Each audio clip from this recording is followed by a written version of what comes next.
نحمده ونصلي على رسول الكريم. My dear brothers and sisters in Islam, welcome to our Simplified Hajj series part 1, where we're going to lead you step by step through the procedure of Hajj. Today's video, which is the first video, is about Hajj. What is Hajj? For many, if this question is asked, we assume that this is just one of the 5 pillars of Islam. And since it's the last pillar of Islam, it holds less reverence and importance than those previous to it. Some feel Hajj is an obligation that has to be fulfilled in order to gain paradise. Some feel Hajj is a custom and a tradition where one has a say if they want to or if they don't want to. My goal right now in this video is to explain to myself and to us all what is a true meaning of Hajj. My dear brothers and sisters, Allah subhanahu wa ta'ala is our creator and our master, and He has bestowed us with endless bounties and blessings from His treasures. And in return of all that, Allah subhanahu wa ta'ala is not asking for anything of that. When we give zakat and charity, that wealth doesn't go to Allah subhanahu wa ta'ala. That wealth goes to those who Allah subhanahu wa ta'ala has listed in the Holy Quran as those who are eligible for it. When we pray to Allah subhanahu wa ta'ala 5 times a day, this is not because Allah subhanahu wa ta'ala needs our prayer. Rather, we need the connection with Allah subhanahu wa ta'ala. When we wake in the morning and recite our kalima, we're reminded of the importance of faith, not for Allah subhanahu wa ta'ala, but for ourselves. When we fast in the month of Ramadan, and we go through days of continuous days of hunger and thirst, this is not because Allah subhanahu wa ta'ala needs us to reserve some of the food which is from His treasures, but this is to discipline our soul, discipline us spiritually, and connect us with Allah subhanahu wa ta'ala. And Hajj, being the last and final pillar of Islam, isn't because it has less significance, but because it encompasses all other pillars within itself. And this is exactly the great journey that Allah subhanahu wa ta'ala is asking us for in return of everything that He has given us. وَلِلَّهِ عَلَى النَّاسِ. For Allah on the people is one duty. One thing that you could do for Allah in return of all that He's given you, Hajjul Bayt, to go and visit the house of Allah subhanahu wa ta'ala. But despite all that, Allah subhanahu wa ta'ala understands our conditions. Allah subhanahu wa ta'ala understands our situations, that they are fluctuating and they could vary person to person. Allah subhanahu wa ta'ala attached to a stipulation, مَنِ اسْتَطَاعَ إِلَيْهِ سَبِيلًا. If you could make it, Allah loves to see you. The cultural mindset, the Hajj is for those who have fulfilled their worldly obligations. They've paid off their mortgages or their cars, or they've educated their children and married them off, and now they have nothing left in life that is holding them back. They feel this is something they should do at that time. Some feel they could go for Hajj only when they have no or less inclination or no inclination towards certain sins that they are habitual practices or that they're accustomed to doing, and then they could go to Hajj hoping that this can be the step of changing their life. But in reality, my dear friends, Hajj isn't about coming back changed. It's about coming back with a changed perspective on life. And hopefully that change and different perspective that you gain through Hajj on life will allow you through the remainder course of your life to change yourself. But sadly, beyond the cultural hurdles of Hajj comes the mindset one goes to Hajj with. Some feel the Hajj should be their honeymoon, or their anniversary, or a vacation that they'll take with the family. This is known as the memorable Hajj. When a person sets out with this mindset, they look for hotels which suits their standards of vacation. They seek out facilitation from airlines to buses and hotels wherein they'll feel comfortable and pleased with the time that they have taken off from their strenuous daily life. A person who goes with this mindset to Allah's house is only going there for a vacation, and maybe Allah will allow them just to have a vacation. Some go with a mindset that it's mandatory. I need to do Hajj. Why so? Because I heard the Khatib saying, whoever has Hajj on them compulsory and they don't perform the Hajj, Rasul Akram sallallahu alaihi wasallam said to near meaning, فَلْيَمُتْ إِنْ شَاءَ يَهُودِيًا أَوْ إِنْ شَاءَ نَصْرَانِيًا. They could die as a Jew or a Christian, i.e. a person who has been called by Allah subhanahu wa ta'ala, and despite that call, he ignores it, then he could die however he desires to die without the connection of Allah subhanahu wa ta'ala. So I don't want to go to the hellfire. I don't want Allah to punish me. So let me just go for the Hajj. A person who goes just to give back to Allah in fear of what Allah could do to that person, not realizing all that Allah has done for the person, Allah will just write it off in their book of records that they have completed the Hajj, and it will be just that. The third category of mindset that people set out with Hajj for, and this is the prime category which all of us should strive for, initiating with the intention of Hajj, is I want to go to Hajj to make it a meaningful Hajj. I want my Hajj to be so meaningful that it gives me perspective on my life, allows me to see my deficiencies, allows me to see the power of connection with Allah subhanahu wa ta'ala, allows me to see the miracles throughout the course of practices during the 5-day period of Hajj, and allows me to come back with a better perspective of life where I'm preparing more vigorously and with more determination for my great journey. For my dear friends, Hajj is one of two things. Number one, it is visiting the house of Allah subhanahu wa ta'ala, and number two, it's a rehearsal.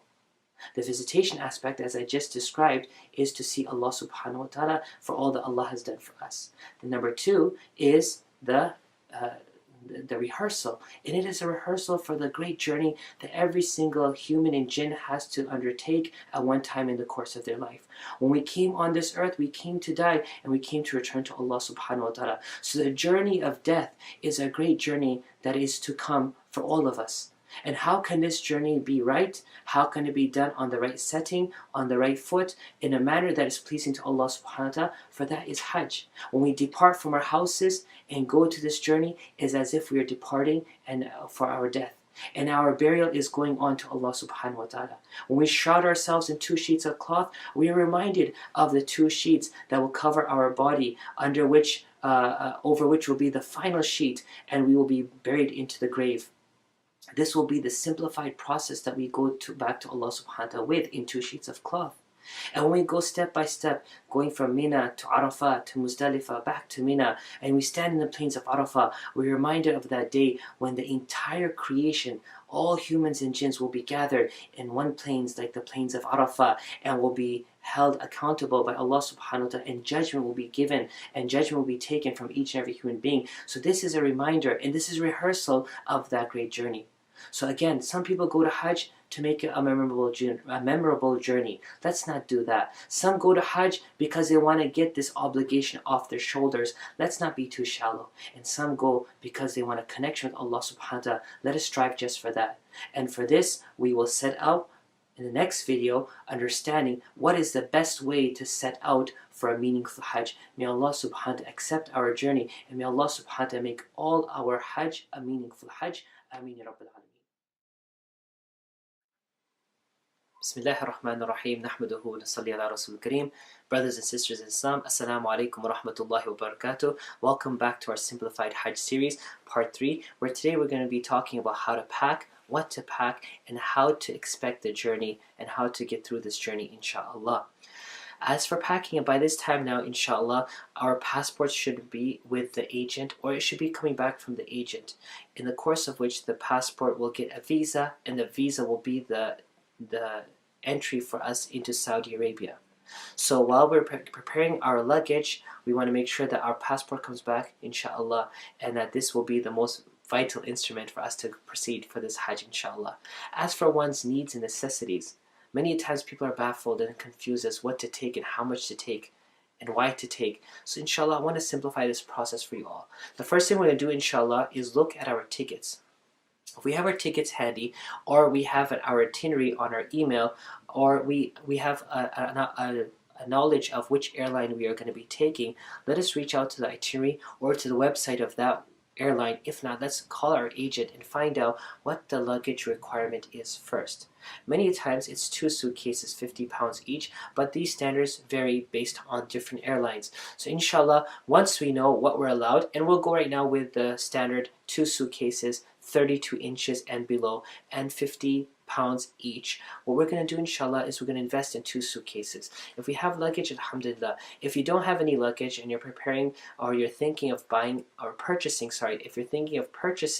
luggage, let's look for the lightweight, durable luggages. Let's not look for something bulky and heavy, which will take up half the weight than the contents itself. We want to make sure it's as light as possible, as durable as possible. Invest in something nice, inshallah, which can be long lasting, because keep in mind that luggage will be handed multiple times by various people through the course of the journey, and the last thing we want is for a broken wheel, or for a suitcase to crack, or for a suitcase to rip, which makes it difficult for us, inshallah. So I would recommend that we invest in 2 suitcases. The first is a 30-inch suitcase, or 32 if you could find one, and the other could be like a 28 or a 27-inch. And the reason that we're doing these 2 different sizes is because we intend to take 2 suitcases from here, but we realistically don't need to fill up 2 suitcases.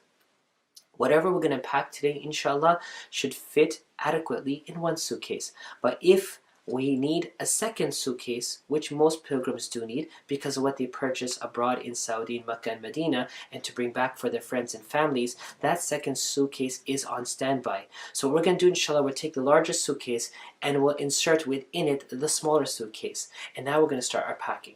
The most important thing that we all need to pack is our clothing. Now, what type of clothing should I take is the first question. We should take clothing which is regarded as our religious clothing, simple clothing, clothing which we can connect to Allah subhanahu wa ta'ala with. It could be our traditional Indian Pakistani kurta shalwar, it could be a jubba, it could be an abaya for the sisters, something which is modest, which is simple, not something which is colorful, glittering, or attractive. These are things that we are now going there for. We are going now to connect to Allah subhanahu wa ta'ala. So we seek out from our wardrobe those clothing. Preferably 6 to 7 pairs is what we want to pack with us in our journey. We don't want to pack too less, only because there may not be time for us to do laundry as soon as we get to our location, nor do we want to pack so much that we're dragging 2 suitcases of clothing and we have no place to put them in the rooms that we're going to be staying with our fellow brothers or sisters. So inshallah, 7 pairs of clothes maximum, I believe, is adequate. If someone says, you know what, I don't want to take any clothing from here, I'll take 1 or 2 pairs, and when I get there I'm going to be purchasing them and using them and bringing them back home, that too is a good idea. But remember, take at least a couple of pairs with you, so it will suffice for the first few days until you get the opportunity to go out and shop for yourself. In these 7 garments, this will entail the upper garment, the lower garment, the undershirts, the undergarments, the underwear, whatever it is, even a pair or 2 of socks, even for the sisters, regardless if it's not going to be cold, but it's good for a person to wear during the course of walking on the marble, prevent the cracking of the feet, inshallah. Now we've got our garments aside. In addition to our garments, inshallah, we will have our toiletries. Our toiletries will consist of things that we use on a day-to-day basis, which we're accustomed to using, because remember, it's always better to take it from here, what you're using, and take it in smaller quantities. If it's shampoo, for example, we could buy travel size bottles and fill them up in that, or buy a smaller bottle instead of buying the larger bottles, because that just takes up unnecessary space. So pack precisely for the duration of our journey. If we're going for 2 weeks, alhamdulillah. If we're going for 3 or more, based on that, inshallah, we'll pack what we need, knowing how much we use on a day-to-day basis. Soap, inshallah, we're going to pack the scented soap that we're accustomed to using, maybe a soap bar or body wash. In addition to that, we'll invest in an unscented soap, because unscented soap is very important for us to have on hand, on standby, especially when we're in the state of ihram, in Mina, in Arafah, or even when we're going to Mecca, inshallah, in the state of ihram, and we need to wash our hands after using the bathroom or after eating food, or there's some grease or dirt on our hands that we want to remove. Inshallah, we can do that with unscented soap. In addition to that, inshallah, toothbrush and toothpaste, trimmers and shavers, whatever else we're accustomed to using, and especially for the sisters, inshallah, to invest in a pair of scissors, which will help us and be there for us when we need to get out of the state of ihram and we need to cut our hair. This will be there for us, inshallah. Next step is our medications. Many medications we're accustomed to taking, supplements we're accustomed to taking. Let us make sure through our doctors that we get a prescription and a refill from our pharmacy that will allow us to utilize that medication during the course of this journey. If you're nearing a refill, or that you already just got a refill but it may not help you for the entire journey, go back to your physician and explain to him and show them your itinerary that you're going for this long and this is how many medications you may need, and he'll fill up for you an additional prescription and the pharmacy will allocate that for you so that you could take that with you, inshallah. Always remember to take the medications that you take on a daily basis. This is very important because similar medications may not be found in Saudi Arabia. In addition to our medications and supplements that we take, people tend to invest in emergency or airborne or anything else which is immune boosting supplements or even different types of vitamins. This again is an individual call, and whatever a person feels is best for them, they may do so. There is no hard and fast rule or law that you have to do that. In addition to that, some people invest in Gatorade packets, small little packets that you can insert into a bottle and drink it to replenish oneself. This is also a good item to invest one's money in. Now we've packed our clothing, we've packed our medication, we've packed our toiletries. We also invest in a good pair of glasses. A good pair of glasses doesn't always mean it's an expensive pair of glasses.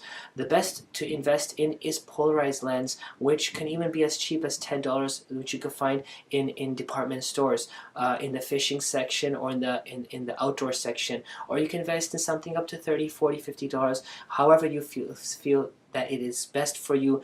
Plastic is always good, something that is durable, and inshallah with a string attached to the glasses so that the glasses don't fall off or we don't lose those glasses, inshallah. This is something that we should look into because of the intense heat and the shine that reflects from the marble. A good pair of glasses will always protect one's eyes and protect one from always squinting and walking, inshallah.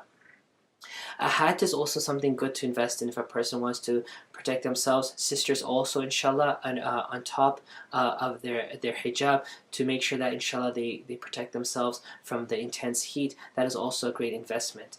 Also, in addition to that, we look into the footwear. So we're going to have shoes that we're going to wear from our house through the course of the journey. We can invest in two types of slippers. One are the V-shaped flip-flop slippers, especially for the men, which is like a requirement during the state of ihram, for we need the upper bone and the ankles to constantly be exposed. They cannot be covered. So V-shape or the flip-flop slippers are the best ones to invest in, and not in a cheap one, but rather in a bit more expensive, which is more durable, it's strong, it's heavier. So inshallah it will protect us, Allah forbid, if we were walking on water, and it will prevent us, inshallah, from slipping with the custom simple flip-flops. We can also invest in another slipper that we could wear when outside the state of ihram, because slippers are always the best thing to use as you enter and exit the masjid, instead of sitting down, finding a place to sit, untying your laces or tying your laces bulk-wise in the size of it, and also inconvenience-wise. Slippers are the easiest thing. Now with the slippers comes a shoe bag. Simple gym bags that you get from different department stores. A thin little bag with two drawstrings, which you could hook over your two shoulders. This is the best thing to throw your slippers in it. In it you can also keep a musalla, your prayer beads. So it's something you can walk in and out of the masjid with ease and convenience. Now that we've covered the basic needs and necessities, we could also invest in a bottle that we could use for Zamzam water over there. It could be one of the sports bottles, aluminum bottles. We could fill up our Zamzam water and use it while we're in different places during our journey. A Ziploc bag is also, a few Ziploc bags are good to invest in, especially for the sake of pebbles. So a very hefty or heavy duty Ziploc bag, which could capacitate 70 to 80 pebbles. Take a couple of those for yourself and for your family members, even for friends during the course of journey. Even if one rips, you have a backup with you, inshallah. A cell phone is very important in this day and age. So if you have a cell phone here in America that you're using, and if it's attached to a company such as Verizon, AT&T, T-Mobile, or whichever other companies out there, we have to make sure and talk to our carrier to see if our phone is unlocked or if our phone can be unlocked. And this is only helpful if it's a GSM phone, i.e. it takes a SIM card. If our phone is an analog phone and does not take a SIM card, these phones will not really help us down in Saudi Arabia. If we have a SIM card phone but it's not unlocked, then you can speak with your provider to see if the procedure can occur and the phone can be unlocked. This is totally up to your person's individual discretion, and we're not advising to take the step to unlock. If a person cannot do so, they can invest here, or they can invest in Saudi, inshallah, in a very simple phone which is unlocked, that they can insert a SIM card that which either the group will give you or that you'll invest yourself, and then inshallah share that number with your family members there in Saudi Arabia, so that inshallah everyone could remain in contact. Yes, there is some wireless carriers here in America that will allow you to use your phone over in Saudi Arabia, which is roaming, and they have very good and competitive rates for it also. But keep in mind, all those who are with you in Hajj, if they call you on that number, they will be charged foreign fees. So basically it costs 2 riyals a minute from Saudi Arabia to call an American number. So inshallah, let us try to invest in a Saudi number with an unlocked cell phone, and that's very important in this day and age to know where someone is and how to get in contact with an individual. Lastly is pouches. A pouch is where you want to conceal your basic belongings and a little bit of cash during your stays outside. We don't advise to keep all your money and all your personal belongings with you at all times, because it becomes an inconvenience for you and it becomes a source of attraction for others towards sin. So we always keep the bulk of our belongings in our hotel room in the safe that's allocated, or in our bags, wherever we want to keep it, and we keep on us. During the state of ihram for men, a belt that goes across the ihram, in it with concealed pockets and zippers, we could put our basics, belongings, our cell phone, our hotel card, a little bit of cash for snacks or for cutting our hair. And when we are not in the state of ihram, a neck pouch which goes underneath our garments, which is not exposed outside, and which we could keep, again, our needs and necessities, inshallah. Sisters could also invest in a neck pouch which they could use during the course of the entire journey, which is also a very beneficial and helpful thing. As for those who want to protect themselves from the sun, we talked about the hat. You could also invest in the umbrella, a light color umbrella which will protect from the UV rays and the sun and the heat. Lastly, and last but not least, in our packing, which doesn't go in our suitcase, but this would go with us personally, is our monetary expenses. How much money we're going to take. We should talk to our group leaders as to what they would advise to give us an idea. They realistically will tell you $700 to $1,000 to give you an idea, which can cover basic needs and necessities, a meal that may not be provided by the group on a day-to-day basis, or something else that you may want to purchase for yourself. If a person wants to take more, always keep in mind the international laws of transporting currencies and goods, not to exceed 10,000 US dollars per person or per family. This is the requirement in the law. Please refer back with the TSA or the government of the country that you're traveling with to ensure that you are not breaking the law and that you are within the realms of the law. So how much cash you want to take? If a person is taking cash, ensure that they're taking cash and only cash, and not to take traveler checks. Although traveler checks is a thing of the past, some people are still accustomed to using them, and all the stores in Saudi Arabia and many of the banks do not cash traveler checks. So it may end up being an inconvenience for yourself. So inshallah, keep cash. As for cash, always keep notes which are newer, such as $100 bills or $50 bills. Let's not cut down to smaller bills, because the smaller the bill is, the less its value is come time to exchange that money. If you want to take some credit cards with you, make sure, number one, that you reach out to your credit card company or provider to let them know that you're traveling foreign, so that they may raise or they remove any restrictions or blockage which may occur once you use it in a foreign country. If you have credit card or you have many credit cards, look for a credit card that does not charge foreign transaction fees, as these are the best credit cards to use and get the best for your money when it comes to the exchange rate. Lastly, now we have our suitcase.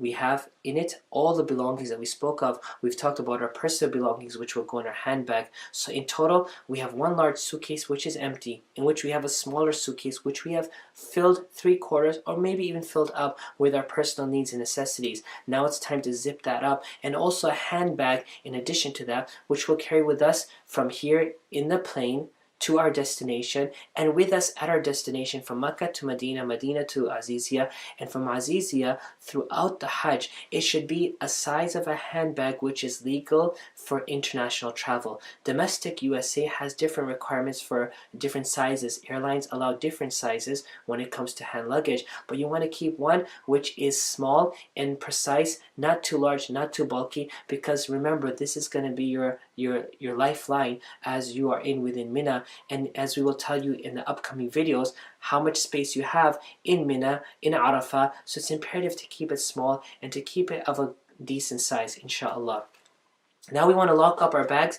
It's important to tag your bags with not only a group ID tag if they give you, but some type of string or identification which could let you know that this is your luggage. I always advise people to go for different colors which are unique. The custom brown, black, and blue are many, and you'll see when you get to Saudi Arabia with all the luggage that's there for all the pilgrims, it may be confusing and difficult to find your suitcase. So identify your suitcase with 3 ways. Number 1 is identification tag of a group. Number 2 is stickers or something you may put on it, or a string you may attach to it. And number 3 is color. And the color always stands out, so like something fluorescent or something bright or a different type of color which you can identify, which is not common, is something I always advise people to look into. As for a lock, we always lock it with TSA approved locks, because if they have to open the suitcase and the lock is not they don't have the key accessible, ultimately they'll break open the suitcase, which could lead to the damage of the suitcase, and then it's going to compromise your luggage and your personal belongings. So always take a TSA approved lock, which can be purchased from any store in the luggage section. A very important point: if you are a family or you're a couple traveling for the Hajj, make sure that a husband and a wife split their luggage between the two.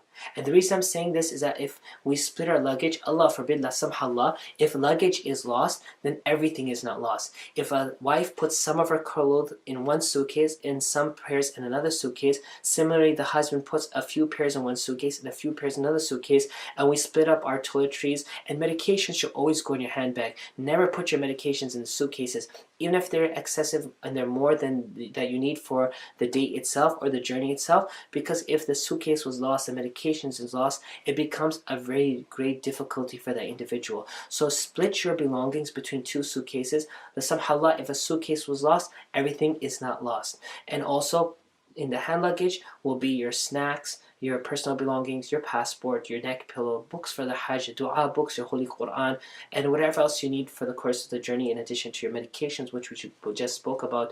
This is the completion of our packing.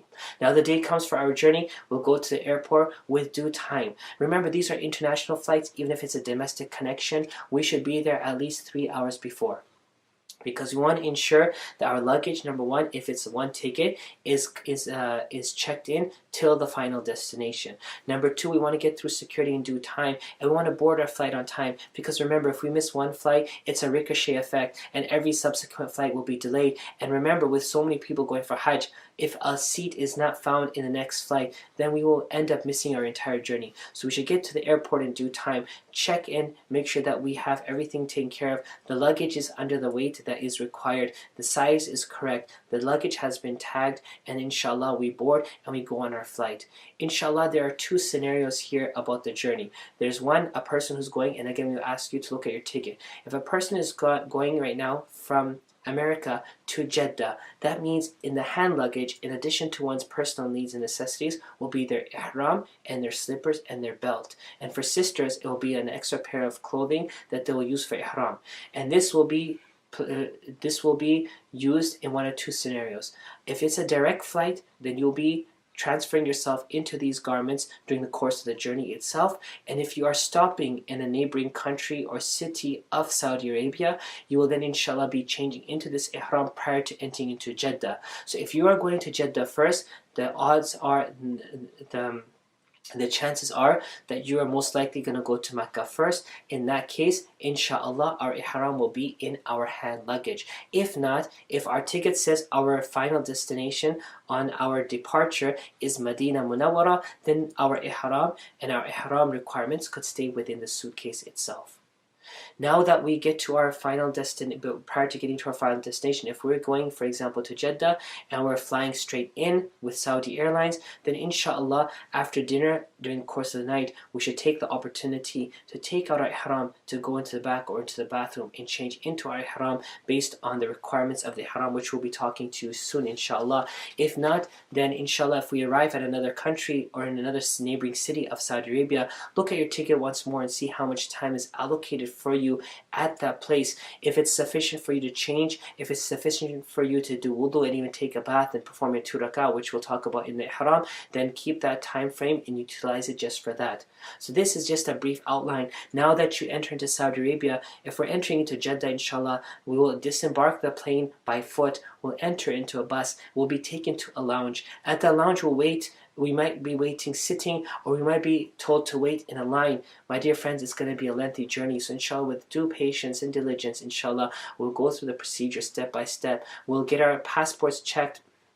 Our passports will be stamped, our immunization cards will be checked, our luggage will be collected. The luggage will go along with us as we regroup as a group with everyone, and inshallah the luggage will then board a bus. Until that point, make sure your luggage is coming with you through the workers that are bringing luggage along, that it goes to the point of where you're supposed to be going, inshallah. And before you board your bus towards the office of the muassasa, please make sure that your luggage is put onto that bus, inshallah. Every person's responsible for their own individual luggage. Let's not place that responsibility on the company or on the individuals who are responsible for us when they have just met us during the course of this journey and they may not even know how our luggage looks. So it's imperative that we look for our own luggage, we keep our luggage close by us, and we make sure that luggage has boarded the bus. Now that we boarded a bus, we are on the way to Mecca. We'll talk to you soon, inshallah. May Allah subhanahu wa ta'ala allow us to prepare adequately for this journey, to pack what is needed and what we can take along with us.